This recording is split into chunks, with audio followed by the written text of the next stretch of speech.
Lydia was considering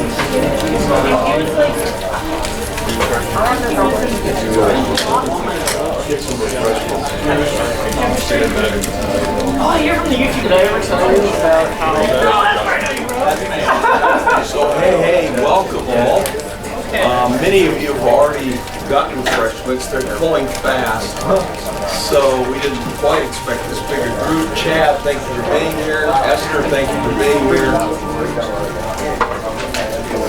And so many of you.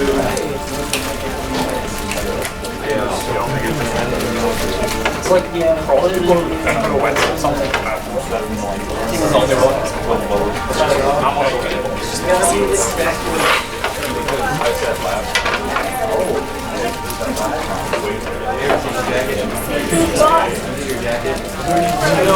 Oh yeah, I just left it on my phone.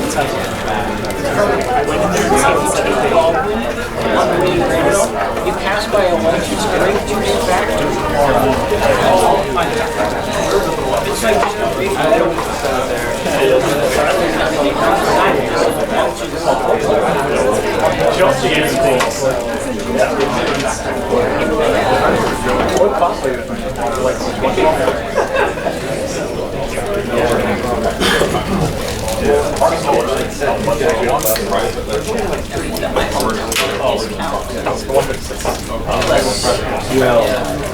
Hey, good afternoon, one and all.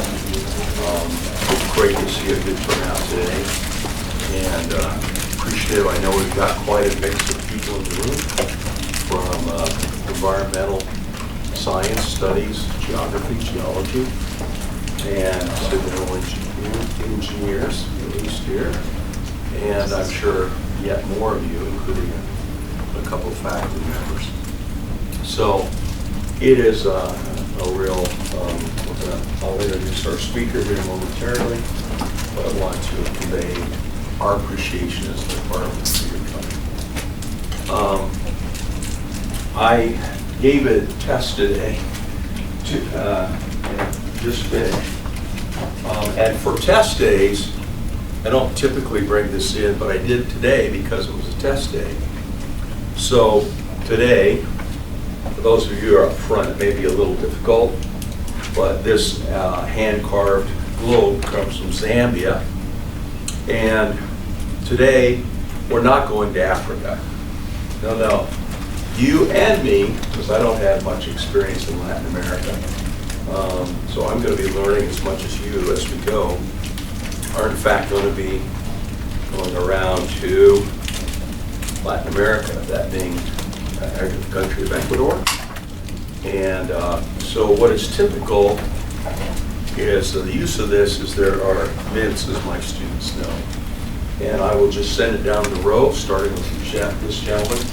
If you want a little sugar burst and you don't have enough in your hands, take one.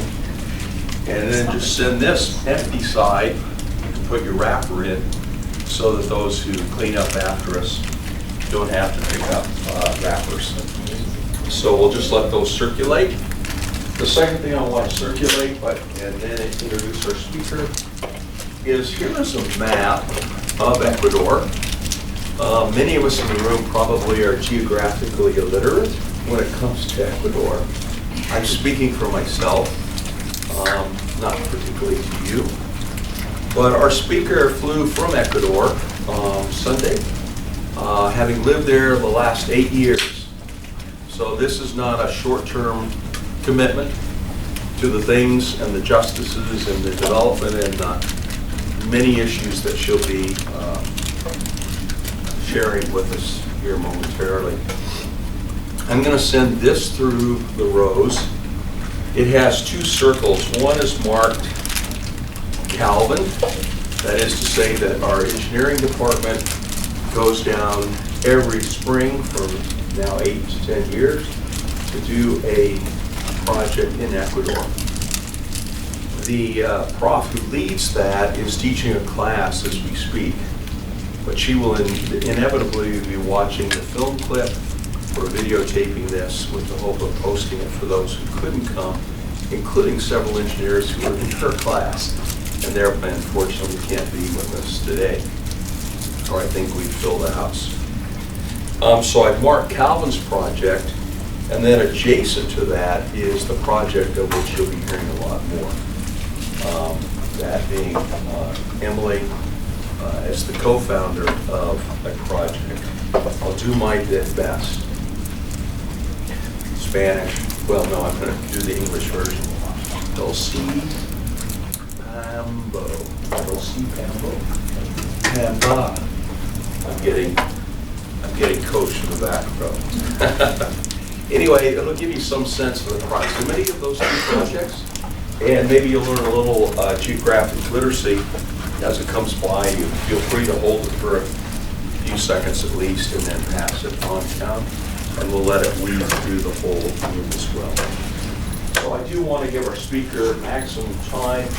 I tried to pare down a very brief description.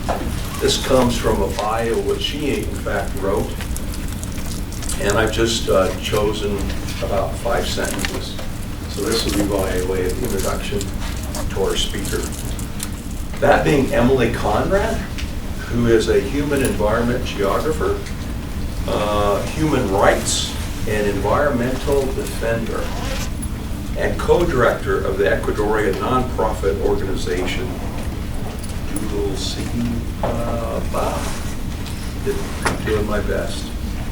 Emily is originally from DC, but comes to us this week from Bolivar province in Ecuador, where, as I alluded to, she's lived the last 8 years.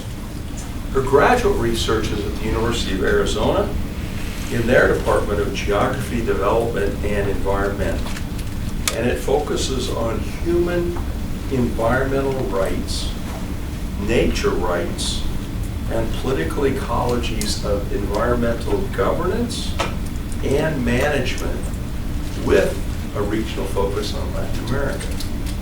Her current research, as is featured today, looks at how Ecuadorian water rights systems in practice affects indigenous and campesino farmers in the face of, last 5 words, natural resource extraction development pressures. Without further ado, please join me in welcoming Emily to Calvin University.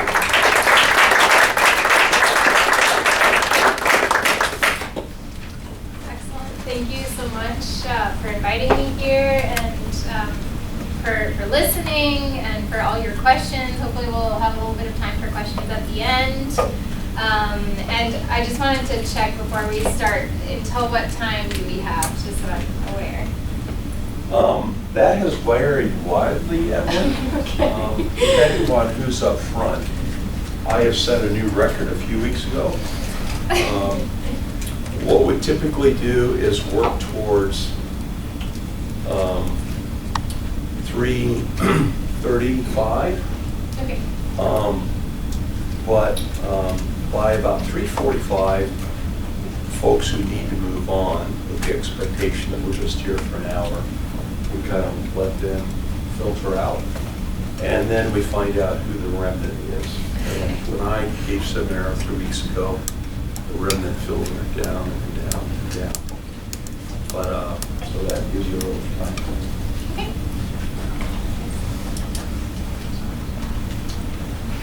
So I wanted to start by introducing myself, giving you a little bit of information about me. You'll notice that all the pictures I've chosen to include are my life mainly in the outdoors and with people in Ecuador, and not in a classroom or kind of in a professional setting, which I also do. But I got my undergraduate degree in environmental studies at Connecticut College on the East Coast.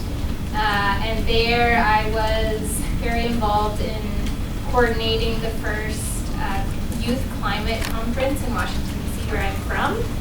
This was in 2007 and 2009. So I've been involved in this type of work basically since I was a student activist. And then I worked for a wind and solar company in the Washington, D.C. area for a few years after school. And then I worked for an energy efficiency company. But that company was acquired by Oracle, which is, as you probably know, a big software company, the second biggest in the world next to Microsoft.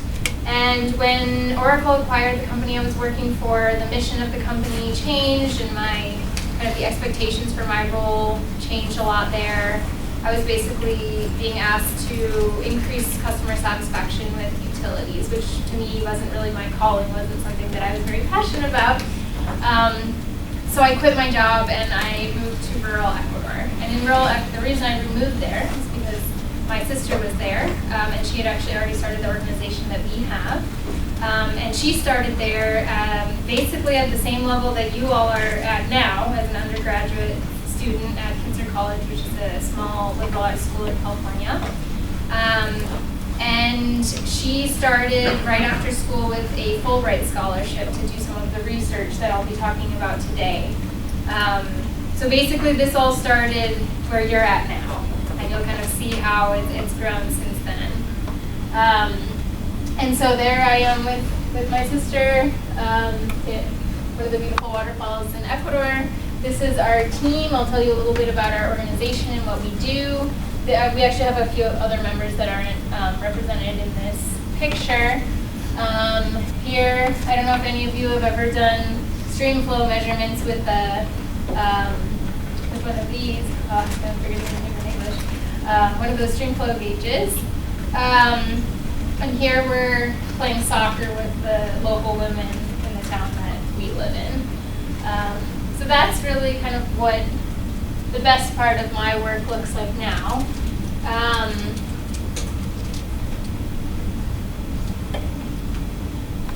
So I just want to give you a brief introduction to my nonprofit organization. I'm wearing two hats today. One is as the co-director of this nonprofit organization, and the other is as an academic scholar in the field of geography. But the Dulcepamba Project, which is the name of our organization, is named after, I'll go back, this river. This is the Dulcepamba River, which is one of the rivers on the western slopes of the Andes in Ecuador. I'll show you a bunch of maps here in a minute. And we have 4 different areas that we work in. The first is social and environmental research.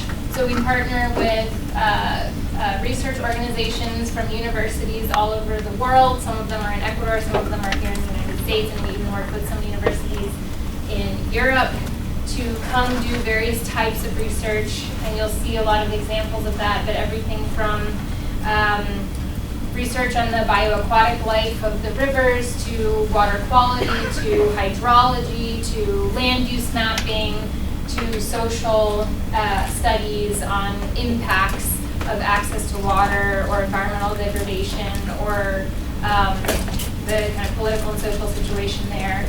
And we base all of the rest of our work on the research, on these research projects that we do in partnership with universities. So we also have a water administration office. You can see this was clearly taken at the height of the pandemic when everyone was in masks. But we support farmers in applying for their water rights. So although, as you'll hear later, water is a human right in Ecuador, theoretically everyone should have access to water with no barriers.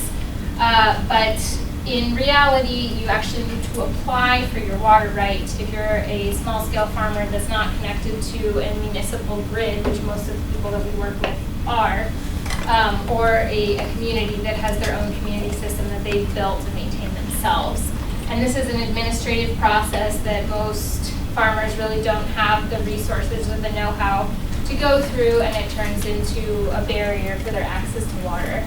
So we support them in that administrative process of developing the application, and in this case, my colleague, who's a lawyer, we have a team of lawyers that turn these into the Water Authority office, and then they do an inspection, and then either the people or the community get their water rights.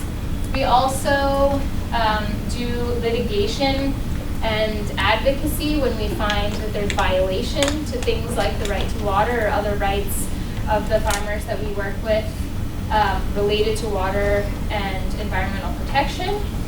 So we have court cases, and in this particular photo, we are meeting with a National Assembly person, which is like a congressperson here, for at the end of the table, who's or at the time was the assembly person for our province.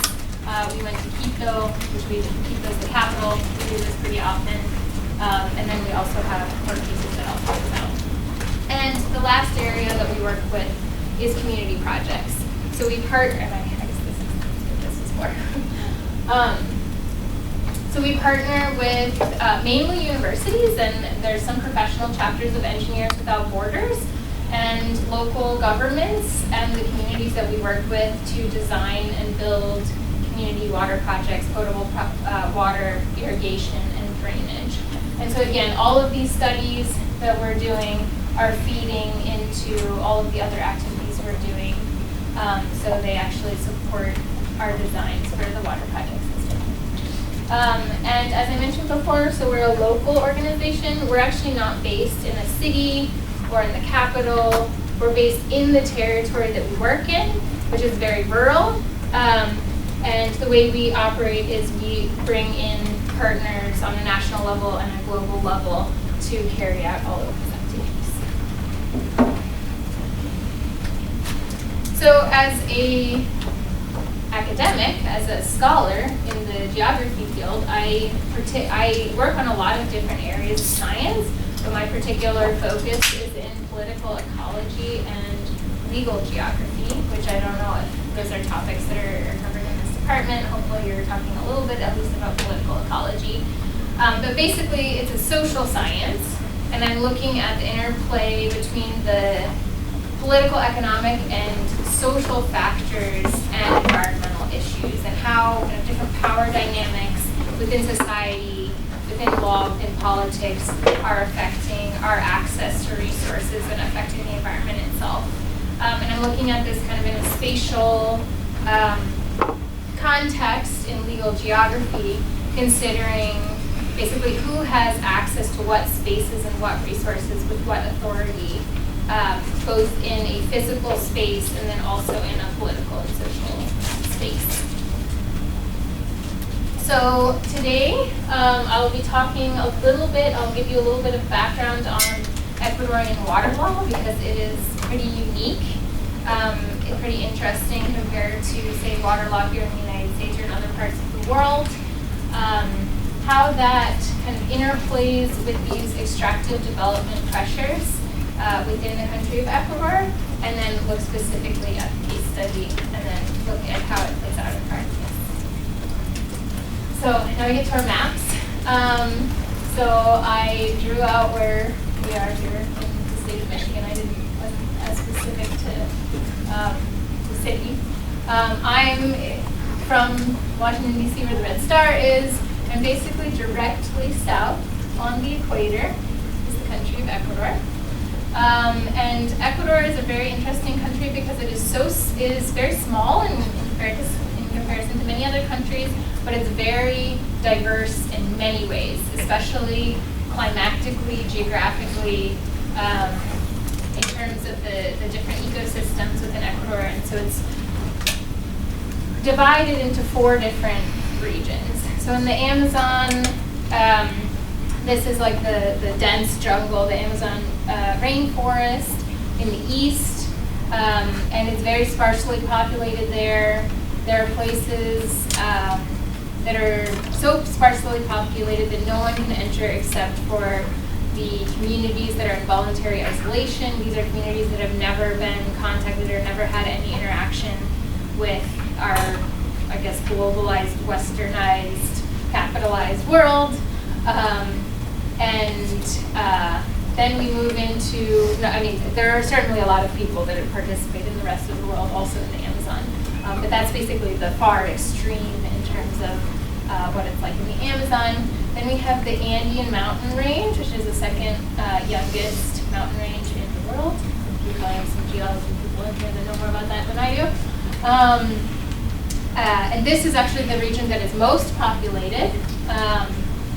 And it runs right through the center of the country. And then the coastal region, which we call it the coast, but honestly it's like 3 hours from the foot of the Andes all the way to the actual ocean. And it's basically the coastal Piedmont, the coastal plains, where a lot of the agriculture, and there's actually a lot of population there as well. So this is the province that I live in, and this is the watershed on the western slopes of the Andes that eventually drains to the biggest drainage basin called the Guayas River on the west side. And the fourth region is the Galapagos Islands, which are about 1,000 miles to the west of the coast. That's a whole different ecosystem and a whole different world of itself. So culturally and politically, Ecuador has a big kind of identification with its indigenous roots. And although probably the majority of the people in Ecuador don't self-identify as indigenous, the vast majority of people there have indigenous blood, and the indigenous movement has been increasingly strong and prevalent within the country, all the way kind of with so much influence that in 2008 Ecuador rewrote its constitution based on an indigenous ideal called Summa Causai. And Summa Causai is basically the North Star. It's kind of what all of the laws and the society and the policies are supposed to shape the country to achieve. And in this ideal, they say it's an alternative to the capitalist development model, which is very innovative to try to challenge something that's so deeply ingrained in our world. And the goal is to move towards kind of a harmonious existence between and among humans, nature, the cosmos, and across space and time. And this sounds pretty vague and abstract, and I think that's part of the problem of getting to achieving it. But you'll see, I'll pull out a few of the kind of laws and policies that are directed towards this to kind of get a little bit of an idea of how they might be making choices or prioritization within their decisions that are actually not in line with the capitalist development model and are trying to reach this ideal of harmony and equilibrium and fostering this idea of reciprocity and sustainability and the rejection of exploitation and inequality within their legal and political structure. So because I focus specifically on water, there's a lot of other elements of the Ecuadorian Constitution and the legal structure, but I'm looking specifically at 3 different constitutional rights that are very groundbreaking and innovative that they were included in the Ecuadorian Constitution. The first is the human right to water. And we might think, well, that makes sense. I mean, no one can live without water, right? So everyone should have the right to water. But it's actually been a struggle in the legal and political world on a global level to get to the point where water is considered a right, a legal right. And Ecuador was the second country in the world to recognize it as a right in 2008. The first was South Africa. And in 2010 and 2009, Bolivia recognized water as a human right. In 2010, the UN recognized water as a human right, and from there it's grown a lot. Now there's something like 40 countries that recognize it, but Ecuador was definitely at the forefront of that movement. The other is the right to food sovereignty. So, and I'm going to just read the definition so you kind of understand what we mean by food sovereignty, or at least what they have interpreted it as. So individuals and communities have the right to safe and permanent access to healthy, sufficient, and nutritious food, preferably produced locally and in correspondence with their diverse identities and cultural traditions. So this is really pushing against the kind of globalized, industrialized food trend that is very prominent throughout the world and prioritizes in practice a lot of these small-scale farmers that are growing for subsistence or growing for local markets in their traditional ways, not mechanized not using all of the chemicals and genetic modifications and other agricultural technologies that a lot of the rest of the world is using. And there's a lot of protections for that, including prioritizing water for those needs. And then the last one, and the one that's Ecuador is probably most well known for, is the rights of nature. So Ecuador was the first country in the world to recognize nature as a subject of rights, which essentially means that nature has intrinsic value. It has value apart from its utilitarian value to humans, that plants and animals and ecosystems and rivers and mountains should be respected and should have the right to exist regardless if there's humans or how they affect humans or how they provide for humans. And so within the Constitution, there are rights of nature, including nature's right to water.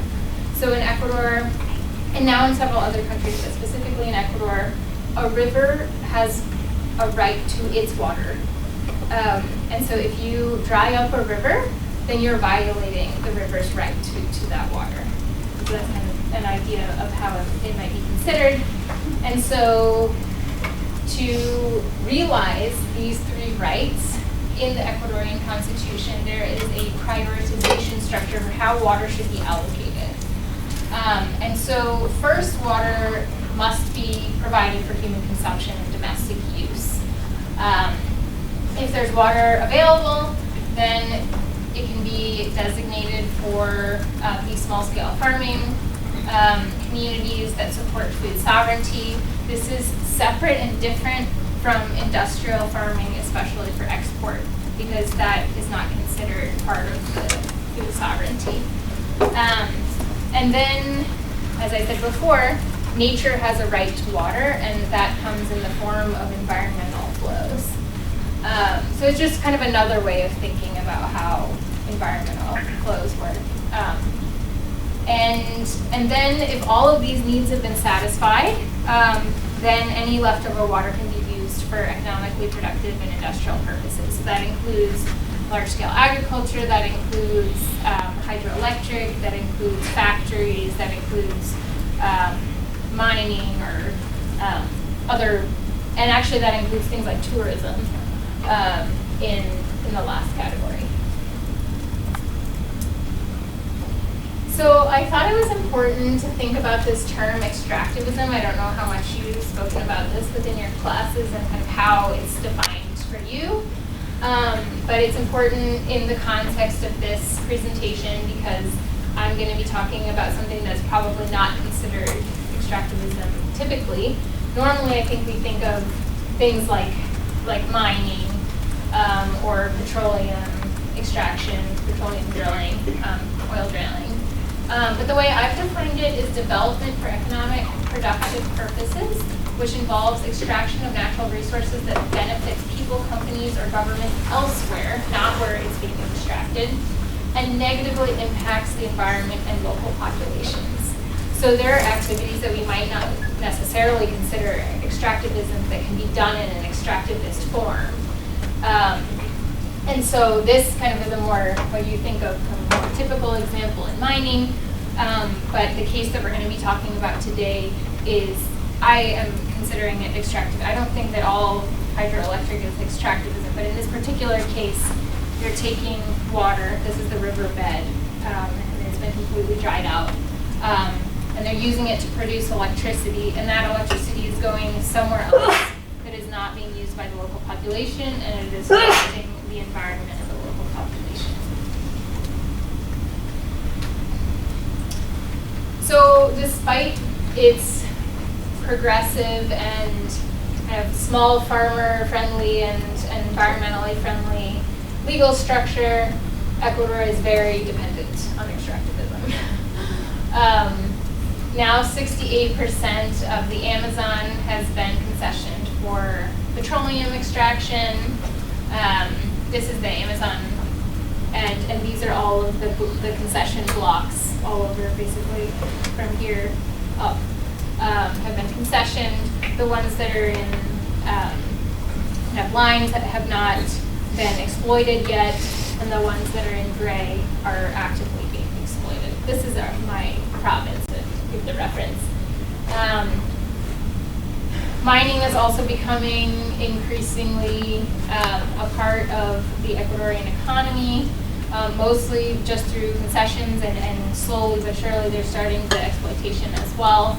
So 13% of Ecuador's territory has been concessioned for large-scale metallic mining, mostly open pit mining. And actually just last week they opened up the register again and are starting to sell off more mining concessions in Ecuador. And since I'm talking about hydroelectric, 73% of the country's electricity comes from hydroelectric generation. This is a map of all the different power plants or generation of electricity in Ecuador. And the blue ones are the hydroelectric plants, the red ones are thermal, mostly natural gas. There is a single wind farm down here. And I can't read what the yellow ones are. But it's mostly hydroelectric and then some natural gas at this point. So, we're going to talk specifically about this case study. You might say, why this case study? And I think it's interesting because it shows an example of something that you wouldn't necessarily consider negative or even put it in the category of an extractive project. And it's actually very small scale, but it's caused a lot of issues. And so I think that's why, when you have something that's small and seemingly innocuous, but causes a lot of problems, it's important to look at those cases as well, as lot of the big ones. So this is the Dulcepamba watershed. As you probably all know from some class or another how a watershed works, it's basically a drainage basin. All the water that comes from springs and streams and eventually flows downhill from the mountains ends up collecting in this one river, which is the Dulcepamba River at the bottom of the watershed. And then the boundaries are basically the ridges. And so any water that, a spring that starts here will flow this way, and a spring that starts here will flow that way. And the Dulcepamba watershed is about 500 square kilometers. And there's only 14,000 people that live in this region, but they're divided up into 140 tiny communities. It's very rural, very dispersed. The communities sometimes are only a few families big. But the yellow, which you can't read them, are all the communities. Just to give a little context, these maps, especially of the watershed, this watershed was never mapped before we got there. And so we were able to take some satellite images, but in terms of identifying where all the communities are and the waterways, these are all maps that me and my team have created. It's a very poor region. It's within the second poorest county in the country.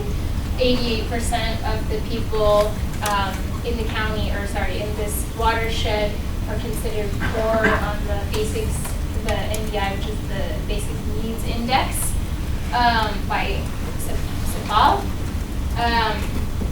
So this means that they don't have access to clean water, to sufficient nutrition, to education, to roads, to health care. Basically, it looks at a whole list of the basic needs, and there's kind of a scoring exercise that's done to identify, what people's levels are on this.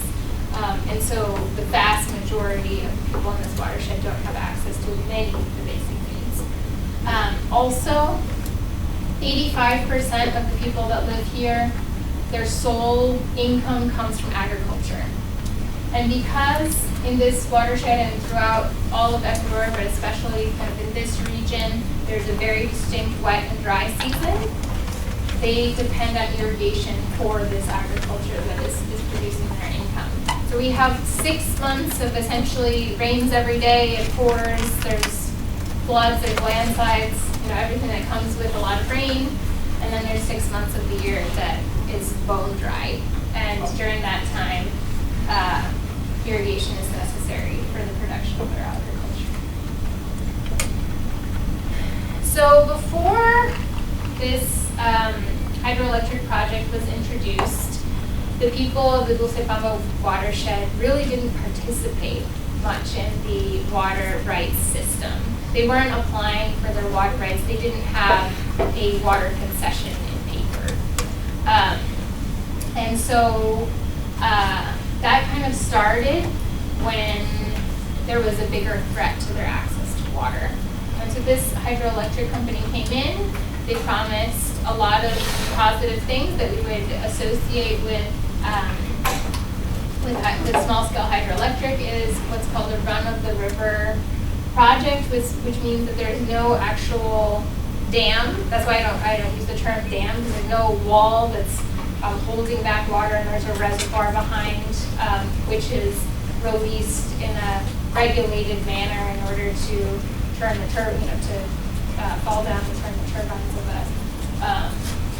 a hydroelectric plant. What it does is it diverts a portion of the water from the river along a canal that runs essentially parallel. This is kind of a general interpretation of what a run-of-the-river looks like. This is not ours specifically. So it runs the water along a canal parallel to the river, and then when it has enough what they call head or elevation difference, then it drops the water down in these tubes, and the gravity of the water is what turns the turbines, and then the water is returned to the river channel. And the space between the catchment, the intake, and where the water is returned, this is called the environmental flow, this part.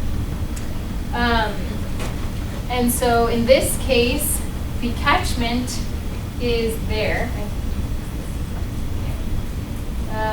is here. And then everything, this is down, I know this is confusing, but this is up is downstream. This is where the water comes from. So it goes like this. And then this is a town called San Pablo de Amali. And there's more houses in this town that are further down the road, over here, downstream, that don't show up in this image. And so these small-scale run-of-the-river hydro plants are considered the most environmentally and socially friendly, because you're not creating a big reservoir that could be flooding out people or farmland or other land uses. They're not collecting sediment and then releasing sediment in the way that bigger dams might do, and so they're generally considered less intrusive. And so much so, and of course, I guess the obvious that I'm not saying is they're not producing carbon dioxide and they're not producing pollution. So that's why they're considered clean, green, environmentally friendly, socially friendly designs. And they certainly can be if they're designed correctly. And this project, so much so, is considered kind of a model for the future, that it was certified with the UN Clean Development Mechanism in order to receive credits, which these are like another form of carbon crediting, to basically demonstrate the value. This project is offsetting or replacing the need for a dirtier form of energy, if you will. But unfortunately, this project in particular, not because of the general design, but because of the way it was designed, has caused a lot of problems. So even before they built this project, the company came in 2003, the community members were concerned. And the reasons they were concerned was, first, because the company entered their properties, their farms, and started cutting things down and knocking down their plants and taking over basically without any type of permission to enter the property, any type of indemnification for the damages they were causing, or any type of prior consultation, which are required, especially in these indigenous communities where they must be consulted before a development project is begun. The other concern was these farmers are not engineers, they're not hydrologists, they're not, they don't have the types of degrees that maybe you're getting here, that I've had, the privilege of having access to in my life. They're just observant, and they know their place, and they know their river, and they know the rain patterns, and they know what happens when it floods, and they know what happens when it dries out. And they looked at the designs of this project, and they were already concerned, just by their own experience, that there's not enough water in the dry season to turn the turbines and produce as much electricity as this project can produce at its capacity. And the other thing they were concerned about, if I go back, is the design of the project. So the river used to go over here with the canal is currently, but in order to build this, which is the intake, the plan was, and eventually we did this, they diverted the river closer to the town in order to put the intake where the original channel was. And so they were concerned about changing the floodplain dynamics, that it might cause flooding in their community. And so they didn't really have the technical tools that we have. They weren't lawyers, they didn't have money for lawyers, and so they resisted the project using direct action. And it was actually successful for 10 years, which is a very long time. They had moments where they were stopping the bulldozers, or they were stopping the people from coming in because they were concerned about these issues and they had never been consulted. And the Ecuadorian police and military backed the company and used force. They used, there was a lot of people that actually had permanent injuries. No one was actually killed, thankfully.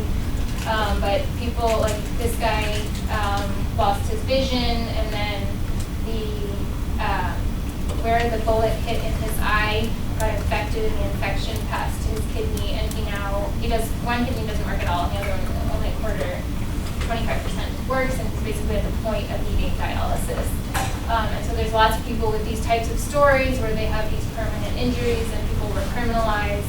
Some of them went to jail, some of them had these long, drawn-out legal cases for their peaceful resistance. And they were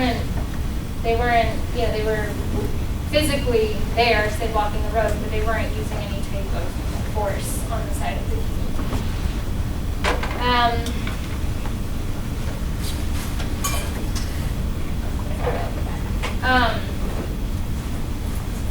So unfortunately, a lot of the things that the community was concerned about ended up happening. Even though they didn't really have a way of understanding whether this would happen scientifically, but the company did figure out there wasn't enough water in the river in the dry season in order to produce their electricity capacity. So they started opposing the upper community's water rights. So this is the watershed again. These are the communities. When they consume water, that water does not go downhill to the river. And so basically what this company did was started opposing the water rights of the communities upstream in order to discourage them from using water that would otherwise flow to their turbines. The other thing that happened when they built the project finally after 10 years is because they didn't have enough water in the dry season, they didn't leave any water in the environmental flow. So this part here, they just diverted all of the water right here and left this completely dry. And that's a picture of it. And it has decimated the aquatic life. The other problem is because they diverted so this is the intake, this is the town, this is a little bit larger view, these are other houses that are part of the community. And they diverted the river here, and they narrowed the channel in the environmental flood, or sorry, the floodplain. It started flooding, and several houses were taken out, the road, and actually 3 people were killed by these floods in 2015. And it continues to happen every year because they actually haven't changed the way that the water overflows here. So that continues to be a problem. And this is a picture of the flooding. This house in particular, the water basically scoured, undercut this house, and the whole thing just fell into the river. And this is the family. So this view is from up here. And this family, are the ones that lost their house, and they're basically sitting on the edge where their house used to be. So they were feeling like the direct action really wasn't working, because now they built the project, now they're kind of seeing all the problems that they were concerned with, and this is where my sister and me and our organization come in. They requested that we do all of the studies that the company never actually conducted to see, how much water exists during the dry season, what happens in the rainy season when there's high flows, what could be the environmental impacts and the social impacts of a project like this. And these are the types of studies that we run with the research centers. So this is for the water availability studies. We're doing discharge measurements.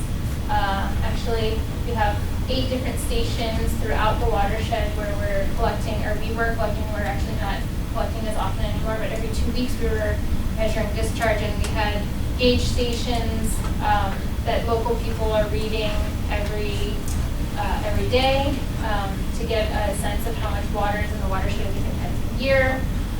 We also have weather stations, 4 different weather stations in the 4 microclimates of the watershed that we're collecting meteorological data.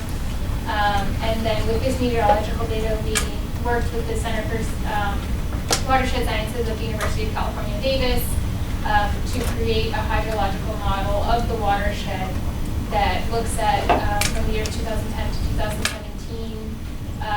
The blue, which kind of looks black or gray behind, is the actual flow data, or model flow data, I should say. The red is the water right that the company has.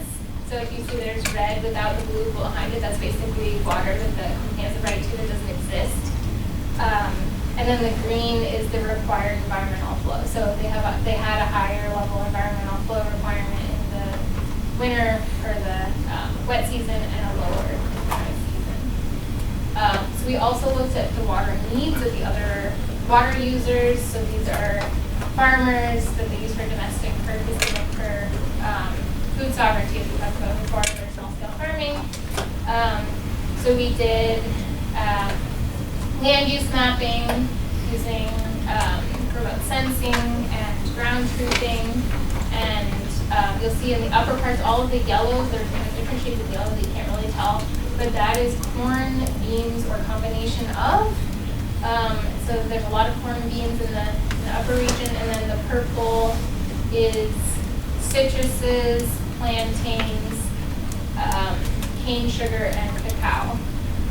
So these are like the tropical fruits in the lower parts of the watershed. And so this is actually a simplified map because the one with more land uses is too much. But we looked at 20 different crops, and as well as urban areas, roads, forested areas, pasture,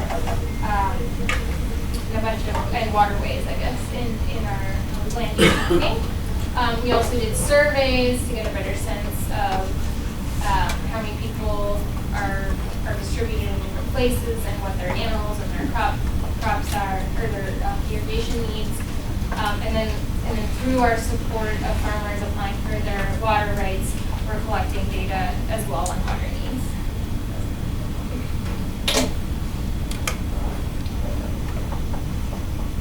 All right, I know I only have a couple more minutes, so.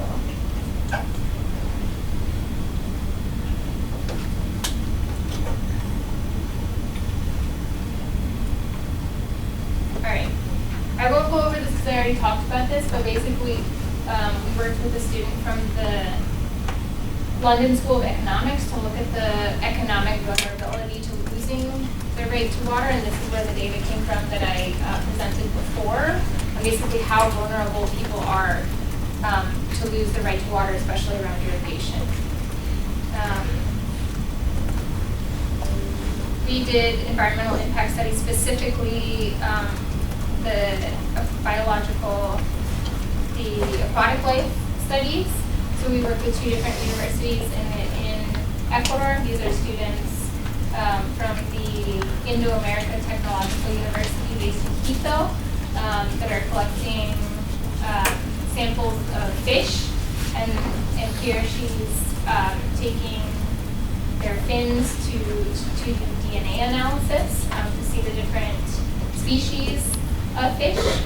We basically took samples from the same spots that we were taking water availability data throughout the Dulcepamba watershed, and then compared to the neighboring Cristal watershed, which has less human intervention. And the big takeaway from that one is that this is like an extremely simplified genetic mapping of the species that we were finding. The real one is like huge. It wouldn't be visually interesting. But the most interesting finding that we had was that we found a species within the catfish family, which is the Astroblepus, that is 100% unique. So basically these numbers indicate the difference in genetic makeup of the different fish. And so like, for example, these 2 fish are genetically very similar because there's only a 20% difference between their genetic makeup. But this fish in particular is 100% different than all of the other specimens that we found. And then we compared that to a library of all of the Astroblepus fish that have been genetically sequenced and also have other types of, I guess, morphological analysis throughout all of the Andes in Ecuador, Peru, and Colombia, and we cannot find anything similar. And so this means that we may have found a new species of fish, and this fish we found specifically in the environmental flow of the river. And so this is great and concerning at the same time because these are all of our summer flow data. It's a little counterintuitive because at the bottom it starts in 2015 and at the top we're in November 30th, 2023. And the blue are the full flow data. The green is the current environmental flow requirement. It's actually changed. It doesn't change summer or dry season, wet season. And the yellow are the actual data in the environmental flow. So you can tell that they're leaving a lot less environmental flow than is required. And the difference basically between the end of the yellow and the end of the blue is what they're diverting into their canal. And so in earlier years, they were leaving a little bit more. In later years, because there's a few anomalies, but especially in here, they're essentially leaving almost no water in the environmental flow, and that would affect the aquatic life, including our theoretically new fish species. We're still doing a little bit more analysis to see if we can really claim with new species. In terms of the flooding and erosion, we worked with the Center for Watershed Sciences at the University of California, Davis, to do what's called a forensic analysis of the kind of geomorphology, the topography of the land, and ran simulations of different flows of water, both with the intake or the infrastructure, and then without, in a model where like that didn't exist. And we found that we could put a lot more water, 500 cubic meters per second, through this model, and it wouldn't affect the town in the pre-infrastructure geometry, and in the post-infrastructure geometry, the whole thing just floods, as we saw in person. And so this basically points to the fact that this intervention is the difference between what was happening previously with high flows and how it's affecting the community and the human infrastructure since. And this is a different study, but I'll move on. In relation to the social impacts, we worked with a graduate student from the University of Bern in Switzerland, and she did in-depth interviews with community members, and basically what she found across the board is everyone who was alive at the time, because some people, since this has been going on for 20 years, are essentially adults like your age, they don't remember the before.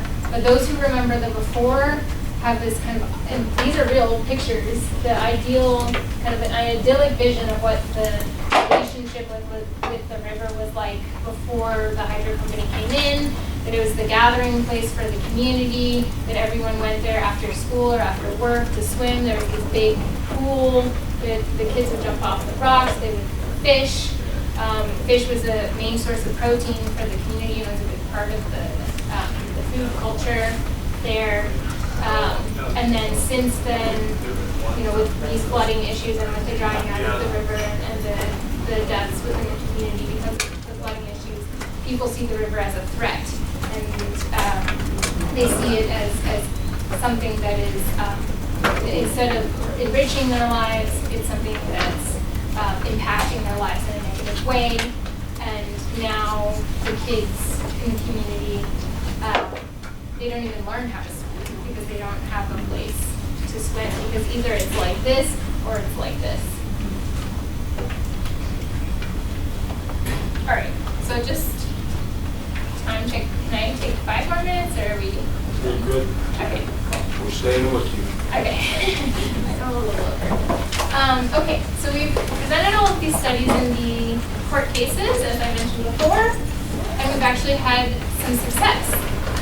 And we've had success because of that right structure that I showed you before, because we're actually able to scientifically demonstrate some of these rights violations and how it's affecting the environment and how it's affecting the communities. And so there was an administrative ruling that basically said that the hydro company cannot capture water in the dry season between August and November, because that water is reserved for the farmers and that water is reserved for the river itself, for the aquatic life. The same ruling says that they need to leave 1.46 meters cubed per second of water in the environmental floor for the aquatic life. It doesn't mean a lot to you, but I'll let you know that it's 3 times more than what was required before. Also, it says that in order to maintain their water right, they need to redesign and reconstruct the intake in order to avoid the flooding issue. So this is basically what we wanted, right? We weren't saying necessarily that it's all bad, we're just saying correct the things that are causing the problems. So we got all of that in the administrative resolution based on all of the studies that we presented. We also have a case pending before the Constitutional Court that we should be having a hearing for in January or February of next year.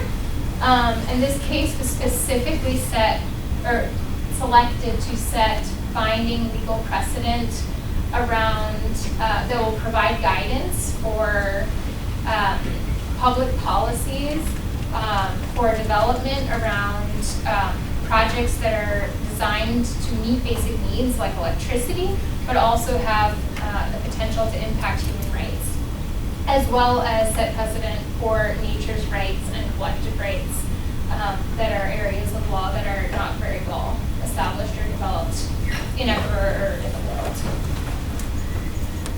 And we have a case before the Inter-American Commission on Human Rights, which is an international body, actually based in Washington, D.C., but covers all of the Americas, that these processes last forever. This case was brought in 2010, and it was brought specifically for lack of prior consultation of the community because it was before the dam was built.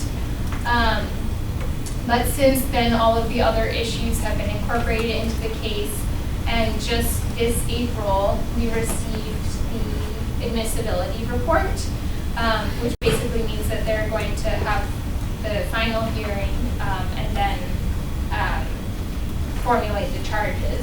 And they're going to be considering violations to the rights to life, personal integrity, legal security, indemnification, and equal protection under the law. So this case will also reach the international level and be able to set precedent at the international level. And so this is my last slide. It kind of leaves us with these reflections, and I don't know if we have a minute to talk about it or something for you to think about. Does a progressive legal framework like the one I presented at the beginning make a difference for these marginalized communities and for the environment that typically doesn't have a lot of weight in kind of the political and social environment or landscape? And I guess with a lot of effort and a lot of science and a lot of legal support, it seems like we're finally getting somewhere. And the last question, because this is supposedly an example of the type of clean energy project that we should be building, that we should be moving towards as we move off of fossil fuels. Will the clean energy transition follow the same extractive development path as the Industrial Revolution? And are there ways that we can develop clean energy, and we have to, there's no other option, in a way that is much more sensitive to the local communities and the environment, maybe with more rigorous studies and other considerations, so that this type of thing doesn't happen. Thank you.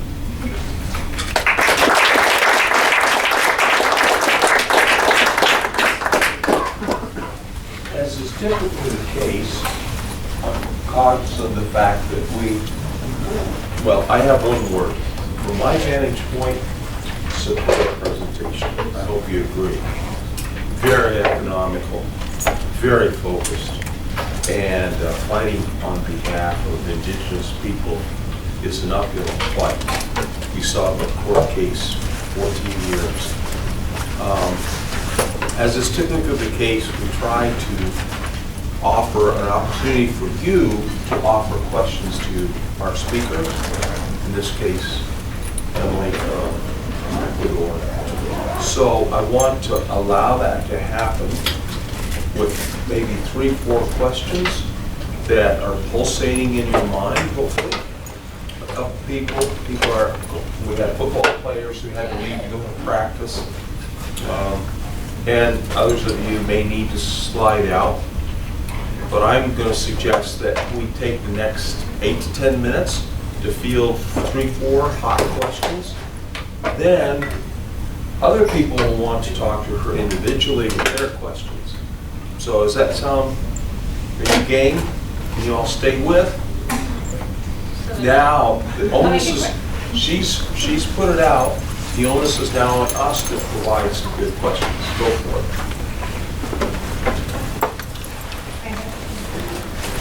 What advice would you give to somebody advocating for environmental stewardship? Generally, I guess in what context are you asking about? Just where we're at, right now as college students, or something that you would say that we can do that would set the world around us on a better path to accomplish your goals and ambitions.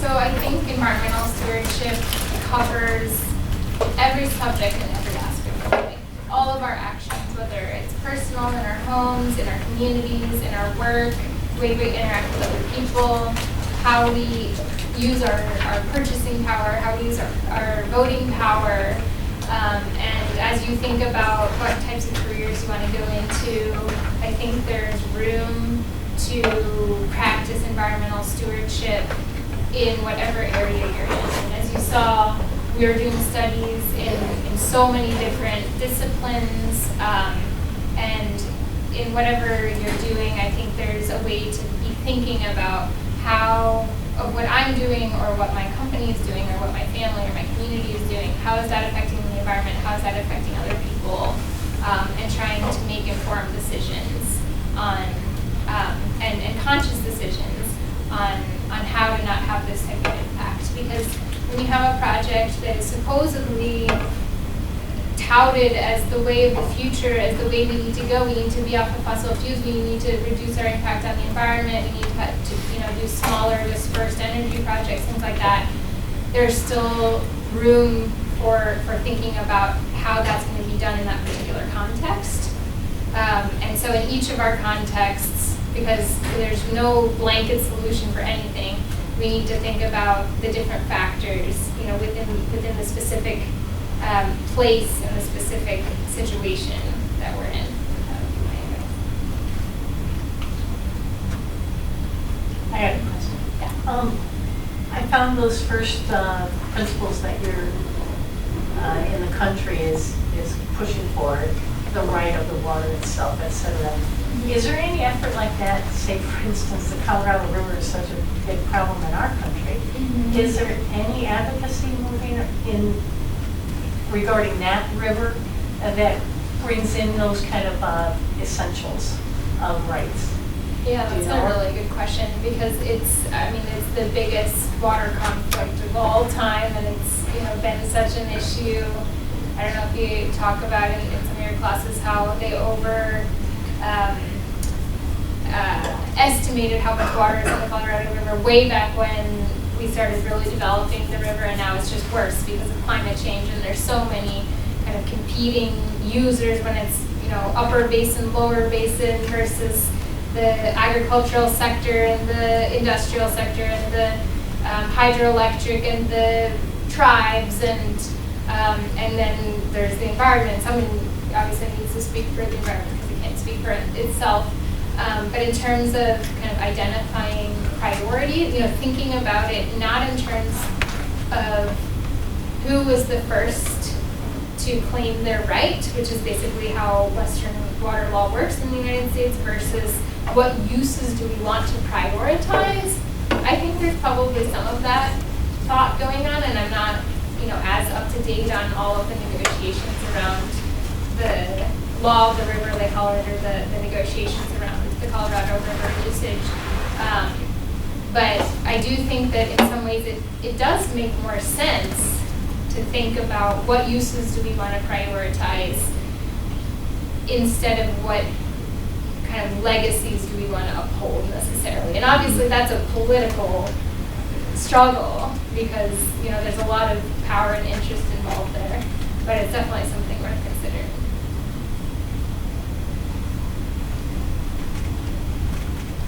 Yeah, so I know, you mentioned that you had a lot of help from other colleges and students, local people as well. I'm curious about how many people are on your core team who've been there the whole time working on this project. Yeah, so our core team, my sister and I are the only foreign people on the team, and then everyone else is local. And currently we have about 8 in total on our team, and most of them are young college graduates, either from law school. Their law school you can actually do right after undergrad, or civil engineers, or just local community members.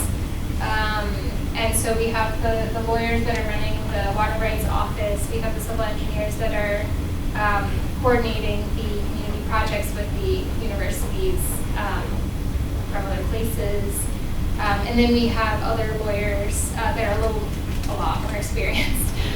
They're mainly in the capital city of Quito that are not considered in those 8 because they're just designated to specific processes and they're not on the payroll for the staff. They're just for specific cases. Yeah. I'm thinking about the idea of I forget the term, the summa Summa causa. Summa causa. I'm wondering about the people of this watershed, like their sense now, and the idea of, it seems as though this project, I'll use the phrase, was botched. But as they think about how do I live well in the land, on the land, with the land, is there this idea of like a fear of development? Like, look how badly this was done. We should never do things. Like, is there a now community lived phobia of development? You know, I just think about this. That's really interesting. You know what I mean? Like, there has been this, I love that social discussion about like, the river used to be, but now is. Almost that complementary question about, is development something that they might have gained an advantage from that now is not? And I think about, you know, an extractivist society is sort of where we live. Yeah. And the question I think you're asking is excellent. Like, how do we manage that well? Yeah. And I almost wonder, would the community say, how about no? How about never? Like, it would be better to never do it than to do it poorly. And I just, does that make sense? Yeah, it definitely makes sense. It's a really interesting question to ask, because I think there is a very attunement, like a big attunement to what type of development, and that's kind of why I had this idea of extractivism and not just blanket saying it's all things that are that are this industry, and rather it's the way it's done. And I think, interestingly enough, they want development. I mean, they want roads, they want schools, they want hospitals, they want all of the modern conveniences, as they should, right?